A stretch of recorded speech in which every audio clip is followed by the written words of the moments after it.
Friends, good morning. आपला new mini ब्लॉगमध्ये तुमच्या सर्वांचं स्वागत आहे. आपल्या डेली मिनी ब्लॉग्स. मी आहे शिवानी, आपला डेली मिनी ब्लॉग्स. आणि सर्वात पहिल्यांदा आज क्लासेसला आले. आमचं सगळ्यांचं चालू असतं की आम्ही सर्वांनी मार्क्स पडले की आम्ही स्नॅप काढतात. आणि मग तेच चालू होतं आमच्या सर्वांचा स्नॅप वगैरे काढणं. घरी आल्यानंतर आज रुद्रसोबत थोड्या वेळ टाईम जे आहे स्पेंड केला, कारण की त्याला असे इमोजी स्नॅपवरले दाखवले की तो खूप हॅप्पी होतो. बाहेर येऊन पाहते तर काय खूप जोरात पाऊस होता आणि पावसामध्ये खूप मस्तपैकी वातावरण झालं होतं. 2-3 दिवस झालं कंटिन्यू पाऊस चालूच आहे आणि त्यामुळे मस्तपैकी ऑइल वगैरे बी लावलं केसांना. घरात येऊन पाहते तर काही दिवाळीच्या अगोदरच आमच्या घरी फटाकड्या वाजवणं स्टार्टही केलं आहे रुद्रन, कारण की तो लसण बॉम्ब एवढा फोडत आहे, सर्व घरात राडा केला त्यांनी.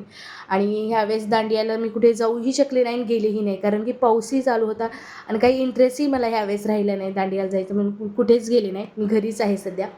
आणि आमच्या घरात अशा प्रकारे आज दांडियाही चालू होते आर्यनचे सानिकाचे मस्तपैकी. आणि असाच आपल्या नवीन एका मिनी ब्लॉगमध्ये भेटूया. बाय.